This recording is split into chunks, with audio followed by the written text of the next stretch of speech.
VDF and welcome to the Minecraft video. Today, another episode inside of ODF'S Dogtastic world, and this sign is not meant to be that at all, just to show you there's nothing on it. And today, we are going to get ready for our siege of that temple. We're not doing the siege. There's our episode 10 special, probably another half-hour episode where we're going to be trying to see how much damage we can do that. Actually, kind of want as a base. Might make this the new doghouse, maybe. But today, back inside the doghouse, we are going to be, as you can see, there are some people who we are adding. And before we start, we're actually going to start off by adding our episode 9 person. And that is, so we're going to do episode 9. And this episode shall be called, it's kind of, actually what I'm going to do, I'm just going to do what happened last episode, because I don't know what the title is. Something crazy could happen, the ender dragon could spawn, so I don't really know. So, oh gosh, I'm losing hunger fast. So for some reason sound isn't on in my computer. You guys might be able to hear it, I don't know, just glitched badly, like I can't hear, but now maybe you guys can. So I'm just going to give a shout out, so Jeffrey for episode 4, Jeffrey, just because he's Jeffrey, everyone knows Jeffrey. Jaruto, my first ever official subscriber, who was on my friends or spare account. He, like, that's not his full name, it's like Jaruto News Update or something. He's got 5 subscribers. Shout out to you, thanks for subscribing, it means a lot. 6 Mr. Blue, like, I know he died in this episode, that was a bit more about him, but I want to do it in the episode where he lived instead of the episode where he died. Episode 7 is Rip Mr. Blue, that's for Liberty. She wanted a shout out, Liberty's my sister, she wanted a shout out for lending me the camera for Alpha Sapphire, which is now a dead series, but yeah, Libs, you got your shout out, happy now. And episode 8, Guardian Attack, the Sea of Squids, which is this sea because there are just so many squids in it. Sadly, the squid population is dying because of this horrible tyranny, so that's what we're getting ready for today, to take out their tyranny. So in this episode, we are hopefully, like, my food supplies are getting better, and I saw zombie bunny there. My food supplies are definitely getting better, so come on, please. Literally one. Oh gosh, oops. I can't move. What the puppy dogs? Guys, help me. Break, block. Okay, that was weird. Very, very weird. Not quite sure what happened there, but sure, guys. So stay away. So today we won't be expanding the farm today. That's for probably another episode, like once we get into the teens. Right now we're in the 14. So also this whole section here will move over to here to be the potato farm. So I'll have lots of potatoes and lots of bread pretty soon. But today I've devised a plan. So I did a bit of research off camera. That's right, I'm a researching guy. Nothing wrong with that. And I devised a plan to siege that thing. So what I'm going to do, I'm going to have 5 attempts. Each attempt I will get gear. I'll have 4 torches, a stone axe, and 16 cobblestone blocks. Because, let's face it, I don't really stand much of a chance. So, now if I, oh gosh, I need more wood. Actually, I'm going to save this wood and take this. Mwah! I'll turn this into a chest to get ready. And then I will just put everything in this chest ready for the siege. So, oh my gosh, I forgot about that. Just stick that all in there. That's a lot of stuff. So, okay, we will turn all of this into sticks because that's basically all we need it for. And okay, so then we also need signs, but I think, okay, so we're gonna need quite a bit of stone. So then, first of all, let's make 5 stone axes. Actually, no, we only need to make 4. So 1, 2, 3, 4. Then I literally can just go buzzinga, buzzinga. Oops, my bad. Grab this. Okay, so 1, 2, 3, and also they're gonna have 4 torches. 1, 2, 3, 4, 1, 2, 3, 4, 1, 2, 3, 4, and then 16 cobble, so I can just do this. There we go. Duh, duh, da. And each one needs 2 signs. Da da. Da da. Da da. And then I can do another one right here, which will take up basically the same amount of space.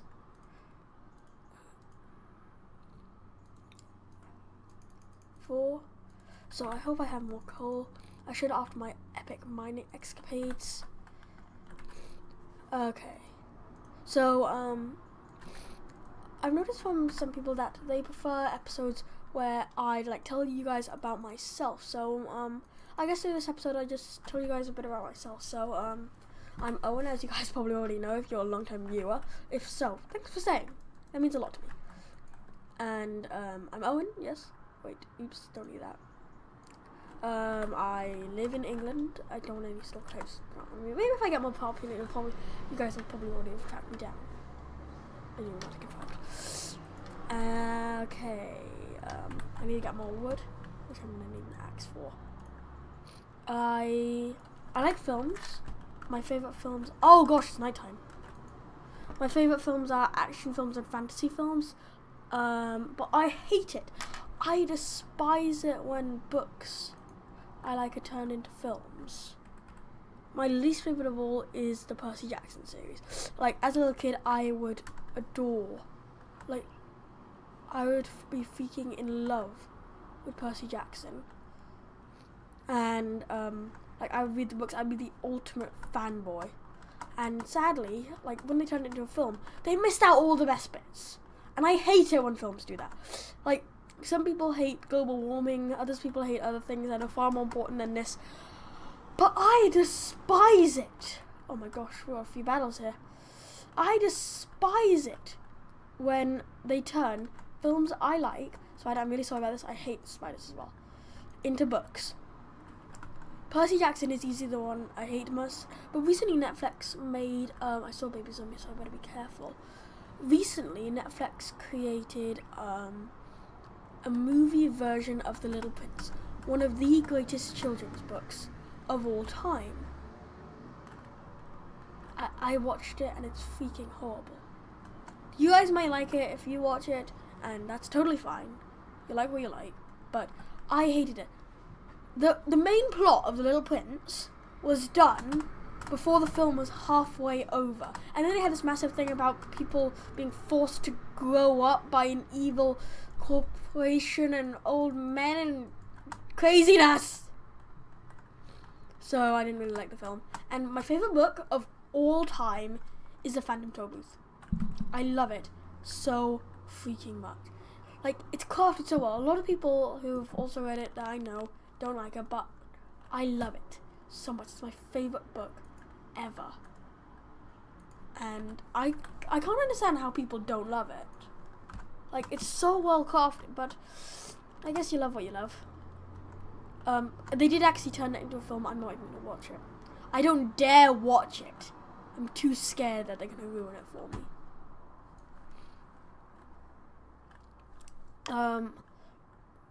Yeah, I guess that's a little tiny rant about books being turned into films. Some books being turned into films are really good. Like the Lord of the Rings film. I think they did it ever so slightly better than the books, because I think the books focused a bit too much on description. There was a decent bit of like viewing around in the films, but I still prefer books because books leave a bit more to your own imagination. But if a book has to be turned into a film, I think they did it brilliantly with Lord of the Rings. Harry Potter, I guess, was okay. Oh, I wonder what you guys think about the Harry Potter play coming out. Like, it's already out for me. And, oh, this is a funny story. I've been, like, reading the script for it. I mean, I didn't read the script. But basically, what happened was, I live next to something called the Junction. It's, like, a massive theatre group.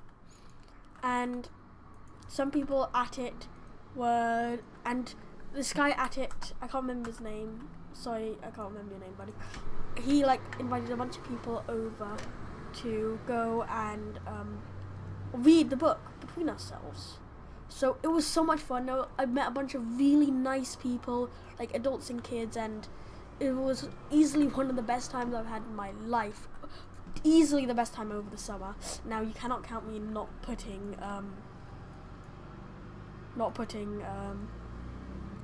this episode into that because of you can't count me not putting this episode 1 of ODF'S Dogtastic World into that because that was before summer. Ha! But that was my best experience in the summer. I loved it so much. And he said that, and so like it took till 9 o'clock to get through the first half of the play because we were like fooling around having a bunch of fun. But he said that it was too long and there were like some really little kids there. So, and that's fine. Like the little kids obviously wanted to come again, so we stopped and he said he'd call us back. He's yet to call us back. I am not reading the end of that book, but every day, I think about it and I'm like, oh my gosh, what will happen? I won't say anything bad in case you guys are in the same or similar predicament as mine. Yeah, so that's all about me. I hate horror films. They give me nightmares, and I don't like nightmares. Sometimes I can actually control my dream. I've had quite a few weird dreams in my time. The weirdest one is easily, over a few nights, the same dream repeated. There was this fox who my parents had let to babysit me, and it was trying to eat me, and if I fell asleep, that's when it would eat me. Gave me nightmares for months, and a permanent fear of foxes. I like foxes, just now I'm just kind of scared of them because of that nightmare. And what else?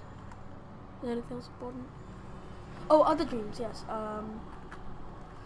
So one of the weirdest dreams I've ever had is when I was a little kid, and I was playing, or like I was in Florida, which is where my grandparents live, and I go there every Easter, and I might actually vlog that this year, like do one vlog a week, only like 10 minutes long, but you know, just for fun of it. And I go there every Easter, and it's fun. And one night I had a dream that I was in this magical world filled with like cracks in like the, not in the universe, and like time spacey continuum stuff, but like literal cracks in a desert. If you've seen Ice Age, the one where they go back into dinosaur times, it's like the cracks in the dinosaur times, like when they were attacked by the velociraptors, if you guys know that. Those of you that do, thank you.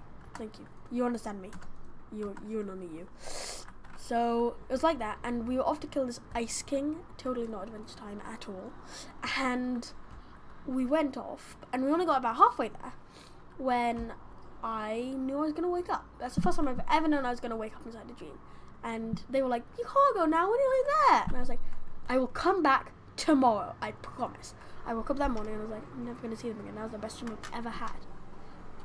That night, went to bed, slept, exact same dream. It picked up from where I left off. I've never had a dream like that again. We finished the adventure. I saw them defeat the Ice King.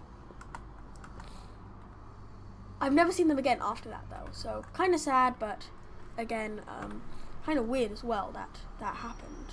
What I'm gonna do is I'll have this here. So that's also weird. Oh yeah, once I had a dream where I knew I was in a dream, and my friends who'd left school, Moyle was one of their names, I can't remember the other one. I think it might have actually been XMJ. XMJ might have been in this dream. And they said, "You couldn't control your dream if you wanted to." And I said, "Yes I can." And they said, "No you can't." And I said, "Just watch me." I actually managed to do it. I controlled my dream and rode a horde of dinosaurs. That was easily the best dream of my life. It's actually kind of fun just chatting it out with you guys. Okay. What else is there to do? I've set everything up for the siege. I'll show you guys how I'm going to make the siege. So you guys, if you want, in the comments, just tell me about yourself. And, oh yes, one last thing. There's guardians, police. I want to launch an attack now, but that would just be a waste of time. They might prepare for me. You know what? I'm going in. Let's go. I can't deal with them blingy squids. It's not right, you hear me? Not right. So, Oh yeah, I guess I can tell you that I live in Cambridge. No, nothing bad about it. So I've lived in Cambridge for 9 years. I used to live in London before that. In London, I went to a school called Teddy's Nursery. I met 2 friends, Oscar and Marissa. Lost contact with both of them now. Sadly, they were really good friends of mine, and kind of sad that I lost contact with them.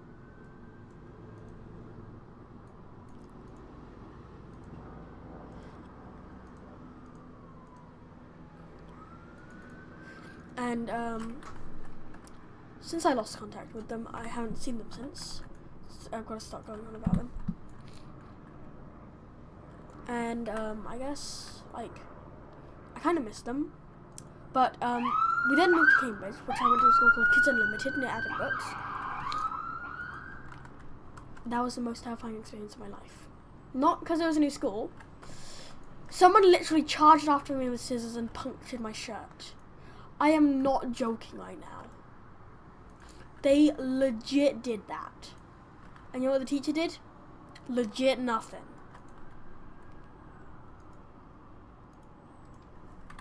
So I left that school after that because it was very, very scary. Being chased around by maniacs with scissors. They're actually kind of sharp scissors. I still actually, like a few years later, I saw this shirt again. It wasn't actually that big, but I made a big deal about it. So I left, like, the bully was Nathaniel, and I like making up stories. He was like the bad guy in my stories for years. I hated him. And he wasn't even the one who punctured my shirt. He actually had a lackey, so he told and pointed at me, and they charged me and punctured it. Pretty darn terrifying, if I don't say so myself. After that, I went to a school called, I can't remember it. It's called I Can't Remember It. So poor guys. I just see a spider on here.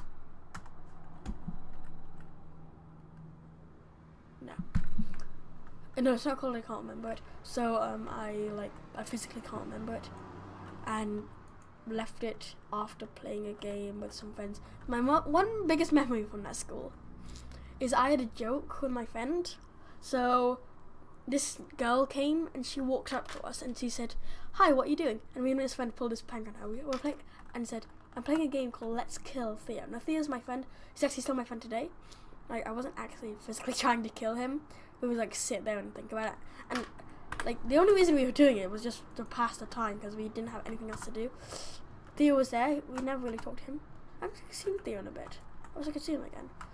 So actually, no, I'm not gonna go. I'll lose 10 levels. Well, I'm gonna die anyway, but never mind. So, and she just, I remember her walking away and being like, "Okay, sure." He's crazy. Awkward moments of my life. Awkward moments of my life. I went to a school called Heritage, and I've been going there ever since. This is my 7th year now. No, I just finished my 7th year, going into my 8th. And this is my 9th year, so it only took me 2 years to get through 2 schools. Kind of odd. The reason I left the other school was because didn't really have, was because it moved away. That's my reasoning. Let me see if I can do this. Come on. Nope. Nope. Okay. Ah, so close. Nope. I can do this. No. Oh! Yes, you saw that. No, you did. Don't lie to me. So, Heritage, and my first ever day there is one of my most vivid memories. I met someone called Toby Chapman, and me and him were friends. Because it was a very, very small school, a lot of the years was like mushed together. I got there in the 3rd year of the school, so I'm one of its longest going students actually. And they went, and I've actually been going longer than most of the teachers, apart from the headmaster and a couple of others. And like, me and Toby are still friends today. He was in a year below me because they mixed my year and another year. Sadly, I've sort of lost. I just don't see him very often because I'm in a senior school. He's in a junior school. This year, I'm actually going to see him. He's coming back. He's not going to be in. He's going to join a senior school now, and my first few years at Heritage were really, really fun. I actually gathered a group of friends together. Those were a boy called Ariel, Toby, Moyle, who I told you about in the gym, and next to him Jet. Sadly, we all parted ways after Ariel and Moyle both left, and XMJ left the school as well. Toby was in the year below me, so like I lost contact with every single one of my friends, and then all these new kids joined, and I'm friends with them now. But like, it was weird. Like, they were all friends, and a boy called Peter, like he was friends with me, but he was a bit of a bully, if I say so myself. And there was a bunch of things, and I didn't really have many friends there, I guess. I'm friends with all of them now, basically, except one which I don't dare mention. I was about to do this in Ease and say his name, but he could actually be watching my video, which would be kind of awkward. Guys, I'm just kidding. Like, I'm friends with everyone in the class. They're all really nice. I don't actually enemies with anyone. But then I didn't really have very many friends until a boy called Benji came. He sort of taught me like that everyone can be nice, and that's why I became friends with everyone in my class. And like, I've been friends with a bunch of them since. I've seen a lot of friends go, but I've seen a bunch of new ones come. Like just this year, one of my good friends Zach and my good friends Amy Keller both left, but then 4 new people came. I'm friends with all 4 of them. Like, we were friends right off the bat. So I guess like when one door closes, another one opens, you could say. 1, 2, 3, 4, 5, 6, 7. This is so cool. Like, awesome. So this farm's going very, very well. I hope this all fertilizes. Fertilize it. I'll give you something to do. Fertilize it. Come on, fertilize. Okay, so this stuff here is fertilizing. Yeah, this is gonna all fertilize. Okay, phew. So we're gonna get a lot more crops growing. But like I'm gonna get it going all the way past here. But that's in a couple of episodes time. So this episode actually got on a bit longer. So I'm friends with everyone now. Benji was the boy I met who got me to be friends with everyone. And yeah, I met up with XMJ again after we had to move house to get this house renovated. And we lived right next to XMJ. That's why I did the first episode of ODF'S Dogtastic World. And like, if you look at past episodes, you can see like there's mentions of me moving. So yeah, a lot of stuff happening. And so that's stuff about me. What about you? So thank you guys so much for watching this video. I really hope you enjoyed it. Sorry that there was no sound in the game today. Next time though, be sure to tune in next week. This is going to be the greatest episode of ODF'S Dogtastic World ever. We are gonna siege that Guardian Temple, and we're gonna make them regret ever bullying those squids. Do you hear me? Do you hear me? So guys, thank you for watching. Be sure to tune in next week, same day. Still haven't put a time down, so sorry about that, but I will see you all next time, man. ODF out.